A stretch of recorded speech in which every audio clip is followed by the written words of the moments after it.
Come on.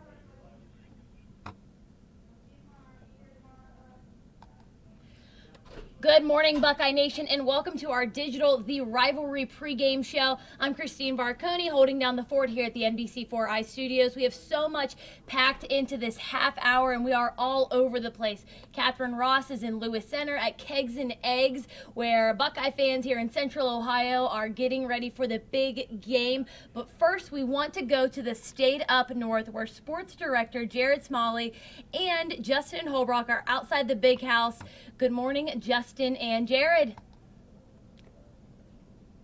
Good morning, Christine. It is a classic Ohio State-Michigan morning. It is cold. However, the forecast is getting better. That's great.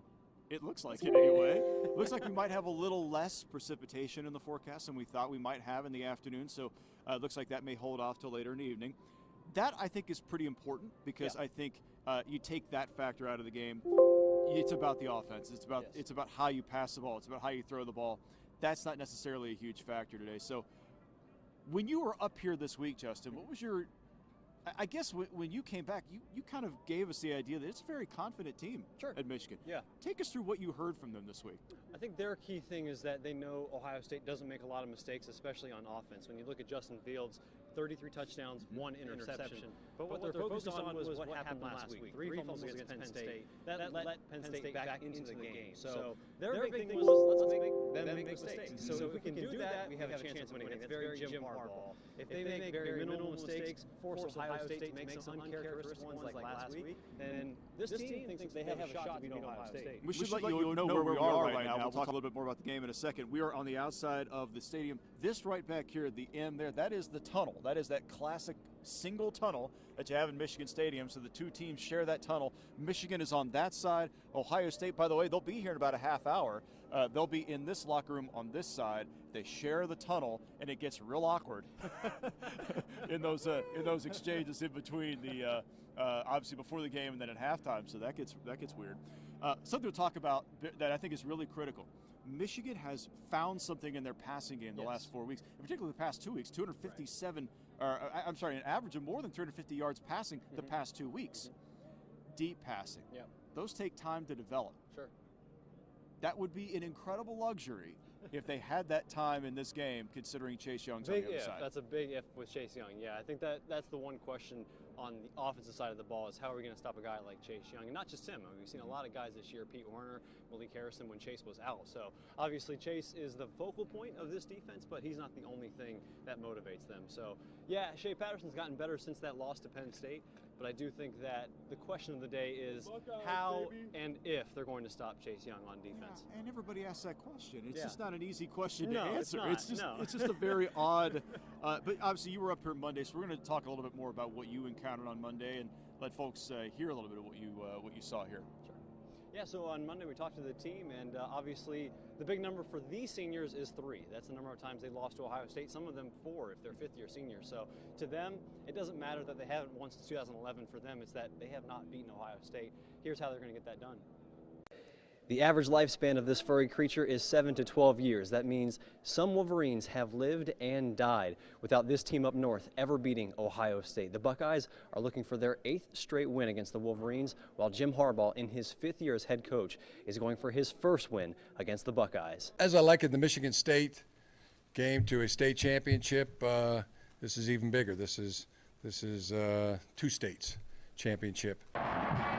Ohio State will play for the Big Ten championship and possibly the national championship. But this 2-state game will be the only championship for 2-loss Michigan. It's huge for us. I feel like we don't got nothing to lose.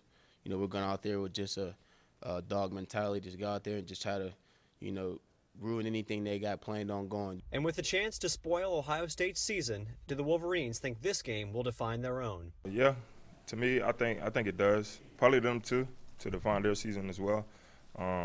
We know what type of game this is. I think any time that you beat Ohio State or they beat us, it's considered a good season at their respective schools. So, you know, obviously there's other games on the schedule, but we all know which one's the most important. Harbaugh isn't the only one looking for his first win against Ohio State. These seniors have never beaten the Buckeyes. They're looking to change that this Saturday. Ohio State, of course, looking to keep things the way they are. Local for you in Ann Arbor, Justin Holbrook, NBC4 Sports.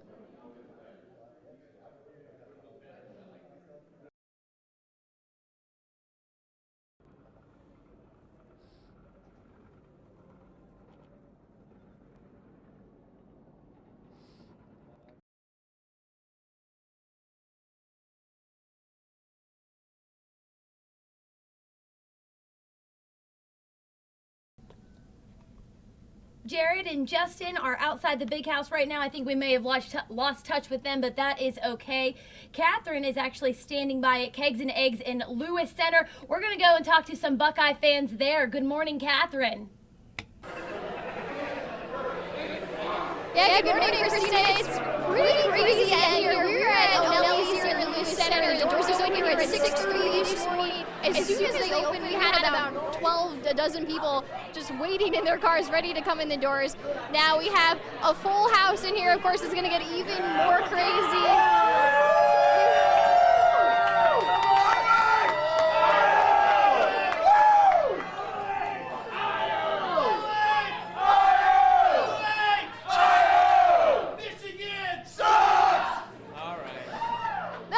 If this is any indication of what the rest of the game is going to be like, it's going to be one crazy party in here. Now, you guys came out. What time did you guys get here this morning? I was one of the late of the crew. They got here about 6:30. I got here around 8:30. Had to wait for the babysitter to show up. 8:30 is still pretty early to start partying on a Saturday. What brings you guys out? It's not too early for Ohio State, Michigan. It's one of the best bars in Lewis Center. It's nice and close, and we got the whole family here. Have you been to this before? I have not been to this before. This is my first round, so I'm just taking it all in. Well, what are you expecting based on just the crowd and the atmosphere so far? I just want to, well, I don't know if I want a decent game or not. I really enjoyed when we throttled Wisconsin 59 zip, so if it's a throttling, I'll take the throttling. Very confident fans in here. We like to see that. We have everyone decked out in their Buckeyes gear. With some people, the first 100 people actually got some special T-shirts, and they've been wearing those. About 100 people got those. Now this party is undefeated so far, 7-0, and they want to win another game today. Now we have these folks over here too. I know you guys that were actually watching this morning, and you came out after you saw our live shot. Saw you up here. I live like a mile away, and said, well, let's go up there. So here we are.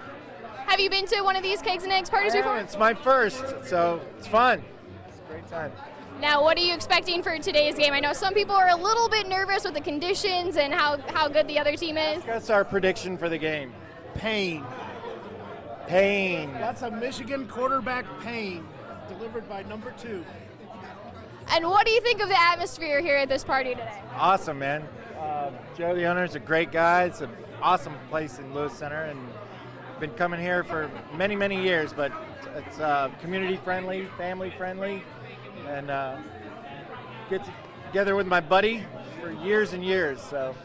It's tradition. It's been a tradition for a lot of people here in Lewis Center. Now, traditionally, this is an Irish pub, so they have a big St. Patrick's Day party, but they say this is the second biggest party that they have every year, attracting more and more people every single year. Of course, kickoff is at noon today, so we're only expecting this to ramp up as the morning goes on, Christine. All right, Catherine, thank you so much for reporting for us. Looks like a really good time there in Lewis Center. That's awesome that they saw our broadcast this morning and then headed over that way. So cool. But for our fans up north who made the trek, about 3 hours, 15-minute drive up to Ann Arbor, I actually went on Monday and kind of got a tour of the city by the really nice people of Destination Ann Arbor. And I'm going to show you guys right now some of the things that you can do if you plan on spending the night in Ann Arbor. It's a really cool downtown area that they have. Go ahead and check it out. If you're headed to the big game this weekend and there's a little bit too much maize and blue for your liking here. Special and charming. From Carytown to Main or State Streets in downtown. You can't go wrong. You can find every spectrum of the food, every spectrum of whatever drinks you like, if it's a non-alcoholic to an alcoholic beverage. It's a very walkable city with 2 theaters, a public market, street art, and an appreciation for what the game economically does for the town of around 120,000.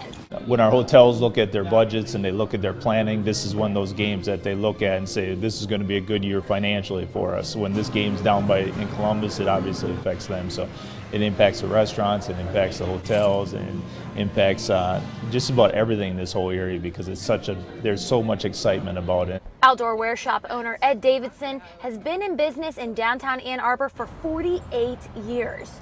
Football weekends, business goes way up. Especially when they underestimate Mother Nature, their shop keeps them warm and dry, so if it's a rainy game, we're exceptionally busy, and if it's a cold game like it's undoubtedly going to be this weekend, We have everything people need. I've placed a more in-depth guide to Ann Arbor on our website, NBC4i.com. I've got what you can do, see, and eat there, so go ahead and check it out. Local for you in Ann Arbor, Christine Barconi, NBC4.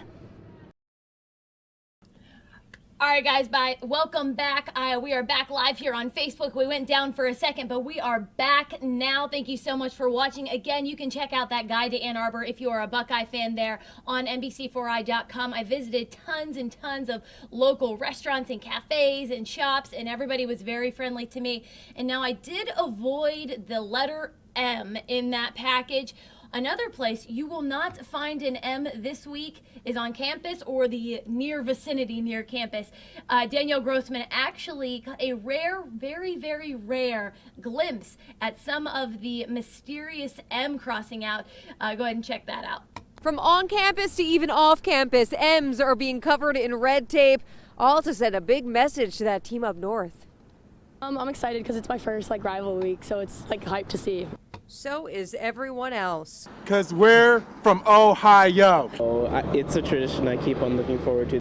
It's a major, unavoidable tradition that clearly states what this week is and how we feel about that team up north. But the minute I saw every street sign covered in red duct tape, I just started laughing. Red tape everywhere, literally covering every single M you can find. Even here at NBC4, we're getting ready too. But the funny thing is, for those M's on campus, no one ever sees the people who do the taping. Secret, in the night or something, but yeah, it's fun. That's right. Overnight, heading into the Monday before the game, they tape. I don't know who's doing it, but I've seen the exit. This time, we saw them, caught them red-handed, 3:45 in the morning, covering up those M's decked out in black. But as soon as they saw we were NBC4, they booked it. I guess they don't want to ruin the mystery behind the taping tradition. So if you do happen to see some naked M's across campus, you better get that red tape out and lend a helping hand. Local for you on OSU's campus, Danielle Grossman, NBC4. All right, thank you so much, Danielle. That is such a fun tradition, and I cannot believe they caught those guys on camera. That is insane. All right, guys, I'm going to look to Facebook right now and read some of our comments here.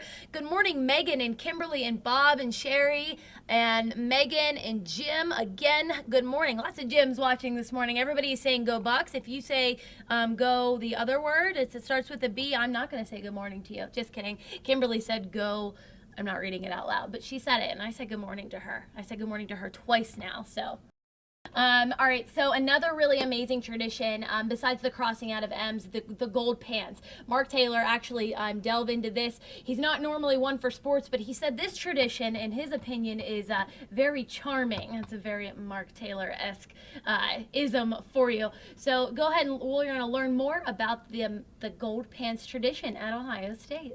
There's just nothing like it. It's the greatest rivalry in sports. Zach Boren knows a thing or two about pants, particularly gold pants. It's something that you keep with for your entire life. He has 3 pairs of these, gold charms, symbolic to the Wolverines pants, given to Buckeyes only if they win the rivalry game. They have the year on them and the score. And his gold pants are in good company. Combined with his former Buckeye brothers, the Borens have enough to suit up almost everyone on the gridiron. 10. We have 10 pairs of gold pants. All 3 are members of what's simply called the Gold Pants Club. It's probably the most unique thing in college football. Former player Matt Finkus helps run the club, one that started back in 1934. When then Buckeyes coach Francis Schmidt was asked about facing a long-lasting losing streak against Michigan. Francis Schmidt replied, they put their pants on one leg at a time just like us. He went on to win the next 4 years. Since that year, 43 Buckeye teams have gotten gold pants, each charm a shining legacy of an enduring tradition. It's a token about something that's bigger than you. You're part of something that's bigger than you. In a larger-than-life rivalry that for fans and players is like no other. There was nothing better than playing in the Ohio State-Michigan game as a player. Where emotions run high and anything can happen. It doesn't matter what the records are leading up to that season. It's still the game, and it's the game for a reason.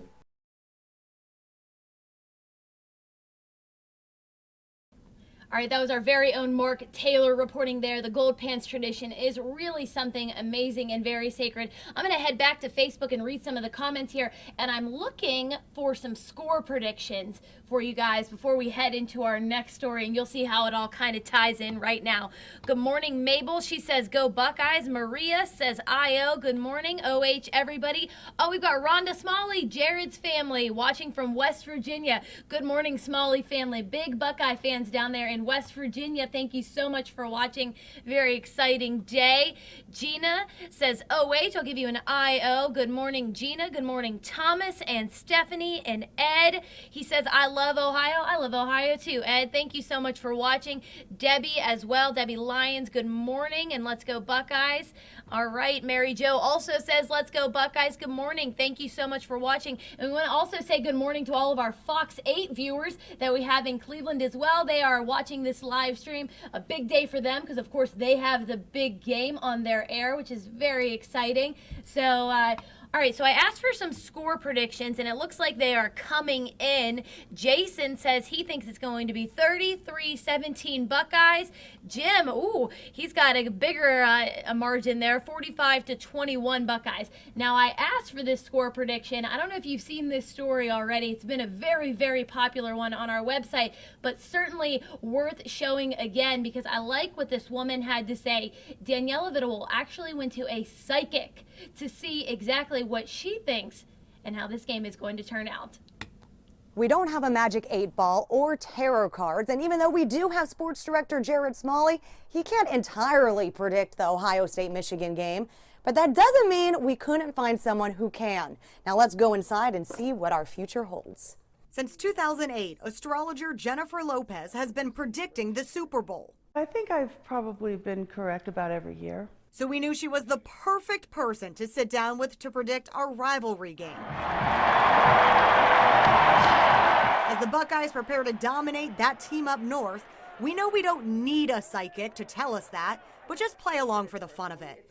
Lopez looked at 3 psychic tools: Astrology, numerology, and tarot cards. We dove into astrology first. The Ohio State coach is a Pisces and the quarterback is a Pisces. With the Michigan coach, he's a Capricorn and the quarterback's a Capricorn. That's pretty unusual. Then Lopez looked further into the top players on the team. J.K. Dobbins is a Sagittarius. Sagittarians have the best luck this year. Okay, so we nailed the astrology portion. As for the numerology portion of the reading, Lopez looked at the jersey numbers for big players such as Chase Young. He's number 2. J.K. Dobbins is number 2. We're going into a number 2 year, 2020. And so both of those guys, numerology-wise, should have pretty good luck. However, there is another aspect of the numerology portion, but we won't bore you with that part. If you have a friend or frenemy who actually likes that team up north, head to our website, NBC4i.com. Now for the fun part, tarot cards. Is a win in the cards for OSU. Each deck is shuffled beforehand, and Lopez says she picks the card that sticks out the most to her.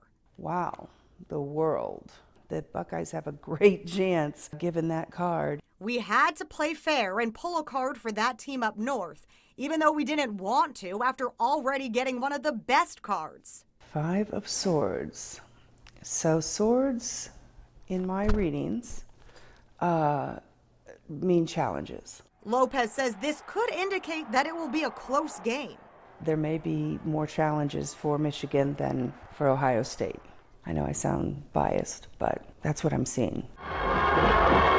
As for the final score, Lopez didn't want to throw any numbers out there, but the World card has a 21 on it, and the Swords card has a 5 on it. So those numbers are probably significant in some way, too. So whether you're a believer in this kind of stuff or just think it's taboo, the numbers will tell on Saturday. I always tell my clients, take it with the grain of salt on which I'm offering it. You know, it's just for fun. But it ends up being pretty legit sometimes. Local for you in New Albany, Daniela Vidal, NBC4. What a cool story there, Danielle. Lots of people digging that one. Let me go back to the Facebook comments to see what the score predictions are there. Carol says, go Bucks. She thinks it's, that's the closest score prediction that we've seen, 36-24 Buckeyes. She says, Eddie says he's made a comic book for Coach Ryan Day. That's pretty cool, Eddie. Why don't you send that our way? We can check it out. Very cool. Smitty and Kathy, they say they are watching down in Florida. Go Buckeyes. Thank you so much for watching, Smitty and Kathy. We hope you are enjoying warm, sunny Florida on this Rivalry Day, Saturday. All right, guys, thank you all so much for watching again there on Facebook. Make sure you're commenting, letting us know where you are watching from, as well as the score predictions there. Another thing that we wanted to bring to your attention is a really cool story done by our own Jason Aubrey. Now, there's this amazing pair that was brought together, they say, by fate, and the rivalry between the team up north and the Buckeyes is, of course, a very fierce one, but not fierce enough to stop someone from doing the right thing. Jason brings us this story. Kevin Holmes' Canal Winchester basement is a little big house in the making. Ohio State is playing Michigan at Michigan, so we have to watch the game at Michigan. I haven't agreed to that part yet. When Kevin's son didn't make the travel basketball team, he played on a rec team coached by Teslin Reardon. But Teslin is much more than just a coach in the eyes of the Holmes family. I was laying in bed one night getting ready to go to bed, just flipping through my Facebook feed, and a friend of mine had a post. And I looked at it, I was like, I know this guy, and it was just a post that said, Kevin needs a kidney. Kevin's kidneys were operating at 13% when Teslin was found to be a match. She says she felt moved to donate one of hers. I'm a big believer in everything happens for a reason. And I felt like there was a reason why I found that post that night. And when things got real serious, the rivalry between universities was the tension breaker. It just made it more fun, and it made it a little bit more relaxing for the two of us, because we had something that we could just take the nervous tension out of the room just by joking about the game. It's been a few months since the surgery, and the rivalry is front and center this week. But they say it's tempered by something bigger. It was meant for him not to make that team, even though he was at a level to be on that team. God already had it planned for him not to make it so we can meet Tesla. Does God have a plan for Saturday? Yes. God is a Buckeye fan. God is always in control. He made sure the game was played in Ann Arbor. Taz is still petitioning Kevin to watch this game at a neutral site, but I don't think that's going to happen. It looks like she's just going to have to come out here to Canal Winchester and watch the game from Kevin's little big house. Local for you in Canal Winchester, Jason Aubrey, NBC4. Thank you so much for that story, Jason. Brings a tear to my eye. I absolutely love that story. Good thing. Let us know where you guys end up watching that game if you are watching the live stream right now. I have a feeling they'll end up in Canal, but we'll see. All right, we're actually going to get the last final words of our web stream. I can't believe it's been almost a half an hour already. We're going to check in one last time with Catherine at Kegs and Eggs in Lewis Center, where it is really filled up there, Catherine. Looks like they're having a ball. I think I see a guy in shorts, though. What's that about? Yeah. Good morning, Christine. Things are getting pretty loud in here. This started at 6:30. We're at O'Nelly's. This is off Pelowers Parkway here in Lewis Center, and these folks are getting rowdier and rowdier. You can imagine by game time just how loud and crazy it's going to be in here. So they had a full breakfast this morning. A lot of people have been indulging in some beverages. Now, what time did you guys get here this morning? We got here at 6 a.m. We waited for the place to open up. What makes you do something like that? Big Ohio State fans. Now, have you guys come to this Keg and Eggs event before? This is my first year. What's your impression of this atmosphere? I mean, it's only 9-something in the morning right now. I think there are a lot of Buckeye fans and a lot of people that like to have a few drinks now and then. Any predictions for today's game? Ohio State's going to win 40-12. Okay, all right, that's a solid prediction. You might disagree with that. What's your prediction for today's game? Who says 12 as a score? So were you out here at 6:30 this morning too? We were the first ones in the parking lot. What makes you do something crazy like that? Get up so early on a Saturday morning. It looks like you guys are having fun though. We're having a ball. Come out and join us. What does this say about Buckeye fans just to see the atmosphere and how much fun everyone's having? It says everything anybody already knew. It's a good time to be a Buckeye fan. Always a good time to be a Buckeye fan. Absolutely. I think that's the consensus out here. Like I said, kickoff is at noon today. Things are just starting to ramp up here in Lewis Center. Of course, we'll give you a look at this later in the shows tonight as well, Christine. All right, Catherine, thank you so much. We were kind of giggling back here at that 12 prediction. I mean, what are they going to get? 4 field goals? That's all right. I'd be happy with that. That's for sure as an Ohio State alumni. All right, final word from Jared and Justin there at the Big House. Looks like they are gathering with some fans there along a barrier, maybe hoping to see some Buckeyes. Jared and Justin, what did you guys think about that score prediction 12? Yeah, you're spot on correct. That's exactly where we are. We're the Buckeye team. They're going to be arriving a little bit later than we thought they would be. We were just told that a few minutes ago. So they'll be about 15 minutes later than they thought they would be. So we might not catch them here in the show, but we are going to stream that for you at NBC4i.com. So when the team arrives, you'll see it here. And that's basically where we are. It's a big pen. And there's a lot of people now. Exactly. Very popular spot. Before we go talking to some folks, there's some folks up here I want you to meet in the front of the line. You heard all the score predictions. By the way, hi, Mom. glad to see Mom's on the show today. Biggest fan. You heard all those score predictions. I think it's curious how confident the Michigan fans are. Yeah. And I think that's striking to me because they've watched the past few games. When you were up here this week, we talked about that earlier. You got that sense from them. Yeah. Where do you think that comes from? Where do you think that confidence is generated from? I think if you don't have confidence, what else do you have? Mm-hmm. Even if you haven't won this game in recent history, if you don't have that, then it's almost like you've lost before you even take the field. So maybe it's just tricking yourself into believing something, and then you believe it into reality. I don't know. Maybe that's the case, especially for the fans at least. You know, there's interesting numerology, interesting history that goes along with this series. It's 100 years ago was the first time Ohio State won in Ann Arbor, 1919, the first time it happened. I remember it 50 years ago, we were all there. That was a great one on TV. And then 50 years ago, the 69 game, which was a historic game, and then Ohio State came into the game #1. First year with Bo Schembechler here at Michigan. Bo rallies the troops, if you will, and they upset #1 Ohio State that day. That was 50 years ago. You now look back in the recent history. Every 8 years, Michigan has won. So you go back to 2003, they win. They don't win again until 2011. 8 years. It's been 8 years. It's been 8 years, and here we are in Ann Arbor. You know, there are little curious things like that have nothing to do with anything that we all kind of like, well, that means it's guaranteed. So right? if you're a third grader or a second grader right about now as an 8-year-old, you're thinking maybe this is the year. Well, what was the story you said the other day about the life of a Wolverine? Yeah, the life of a Wolverine. In the wild, it's 7 to 12 years. That means some Wolverines have lived and died without this team up north ever beating Ohio State, which is very odd. That's so bizarre.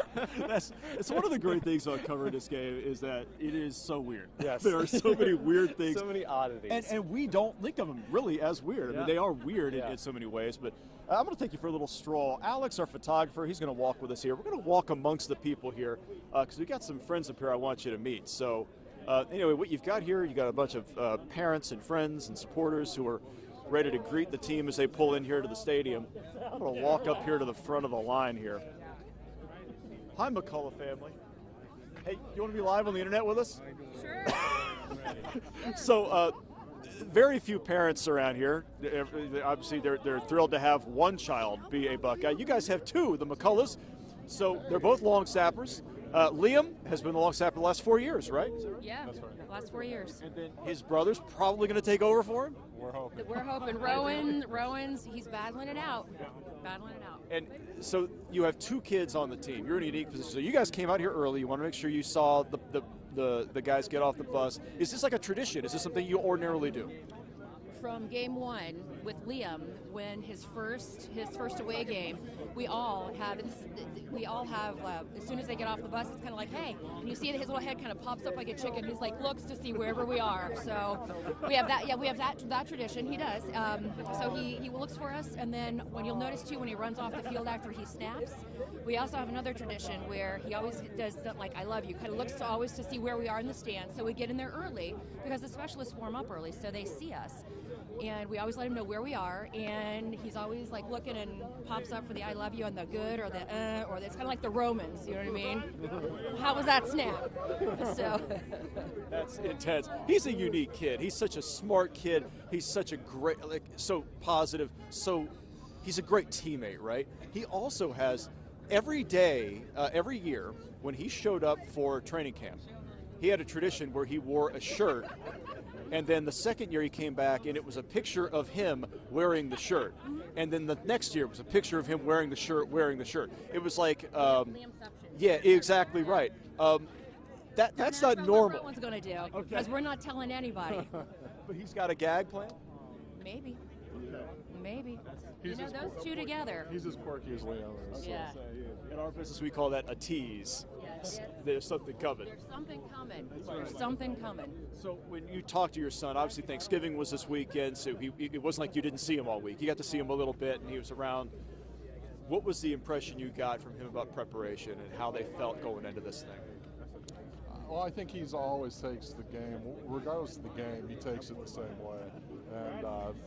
And he's focused, he's always focused, and this game's a special game to him, but particularly because it's his last team up north game too. But I think that's true for the whole team, even the guys who maybe aren't their first and second stringers. It's a culture, especially with this game. It's from the last game to this one, it's like one game at a time, and it's intense focus all the way through. And then again, too, they live this game all year round. It's not like it's just, and I think Coach Day has said it too, it's not like it's just, okay, we're worried about Team Up North this week. It is, you see the clock in the Woody, you know, it's all year round. So I think everyone's like really ready, and it's that intensity, that lead up to, you know, everything that culminates in today.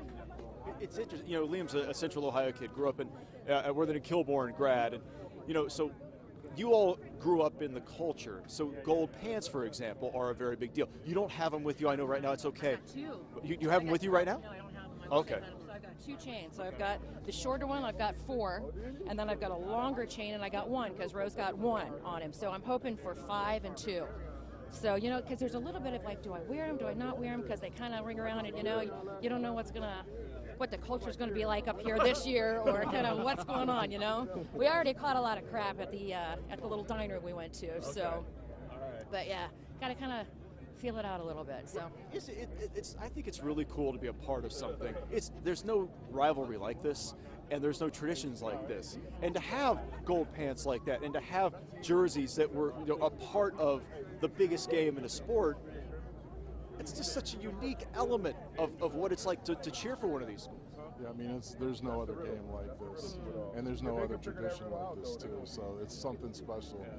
Well, we've as a family, we really kind of drank the Kool-Aid, because we've got this my older son. He cheered for Ohio State, and then I got the 2 boys who play for Ohio State, and I work for Ohio State. So it's for the Med Center, but it's all in our house. It's been, as the kids were growing up, that's what it's always been about, OSU, and then Team Up North. So that was the big one. Well, I wish the best for you all today. Thank you for entertaining the internet masses out here. It's funny. I mean, we've had all this great reaction from people. They're just very interested to see how all this works, and this is what it is. This is what you see. All the parents, we all do this, and it's just support for the kids, and for every single away game, we're always there, lined up to get them off the buses and cheer them on. Thanks, guys. Focus up. Get game faces. Let's go. There you go. That's a game face right there. So the McCulloughs are ready, and obviously we got a lot of fans and family who are ready to go. And team will get here in a little bit. And Justin, I want to. Yeah. We had a excuse me, fan sir. here. Yes, sir. We're on the internet right now. Oh, well. We wanted to ask you a question. From Sure. what I understand, you live in the state of Michigan? I do. Okay. I live in Milford, Michigan. And you're dressed funny. I am. I've been looked weird for many years since I've lived here, and you got to stay tough here. I'm a Buckeye, born and bred. Okay. Grew up in Findlay, Ohio. Okay. Moved here, love Michigan, but on today it's war. It's very War. interesting. You said staying tough. That includes your son. You were telling Yes, us I about got my him. boys that grew up as Buckeyes in their gear. They got to go to school and they got to know their stuff, or they get in lots of trouble. So never forget where you come from, and go Bucks. How many of these Ohio State Michigan games have you been to personally? 5 or 6. I married into Wolverines. So we've had a lot of fun over the years. We do a lot of we call it the gentleman's dinner, where we dress up the night before and we speak nicely to each other. Then the next day, I don't know who they are. I don't want to know who they are. Now, is there a bet for the loser winner? No, I already won the bet. I have the daughter. That's the right There's answer. a child That's on the the right line. answer. With a couple children, and they're Buckeyes. So we're like, again, you just gotta hold your line. But when you've won 14 out of 16, I think the kids only know really how this thing's supposed to go. Yeah. They do, but what I've been telling my kids is you take one day at a time, and you can't get ahead of yourself. It's a lifestyle in Ohio. It's something that you're born to do. So you can't get too high, too low, but man, we want it bad. That's great. Have fun today. Thank you. Pleasure to see you. I really enjoyed it. Yeah, enjoy the game. So it'll be a little while before the Buckeyes actually get here physically. I'll tell you what, Alex, come on over here with me if you don't. There you go, man. We'll get you. We're gonna not hurt anybody. So we'll let you run here, but stay NBC4i.com. Keep it handy because we will show you when the Buckeyes arrive here, and then it's going to be something special. What do you think? Who gets it done today? Yeah, I mean, I've been thinking about this pretty much all week, but the team thinks about it all year, right? Yeah. I think it's going to be close. I think it's around that 9-point spread that Vegas thinks it will be. Lower scoring for Ohio State, but 27-17 Buckeyes. 27-17, I think, is interesting. My curiosity is if Michigan can continue to strike in the deep passing game, if they can figure out a way to get those guys downfield, like Nico Collins, Donovan Peoples-Jones, really good threats downfield, they can score. They can do it. I don't know how they block. That's what we were talking about earlier in the show. I don't know how they block for 4 quarters. Yeah. I think they have a nice run. I think your spot there, about 17 points, is, I think, a pretty accurate depiction. I think that might be about where they get. I just don't know how Michigan, over the course of 4 quarters, holds Ohio State below that. I'm going to say like 31-17. Okay. Roughly. Yeah, so save this clip. Yeah, so save this when I'm dead wrong. Dead on. It happens every year. So obviously stick with us. NBC4i.com will come back with more as the Buckeyes arrive here for the Michigan Stadium, and it's going to be a fun 116th meeting. Can't believe it. So thanks so much for joining us here this morning, and we'll check back with you in just a little bit.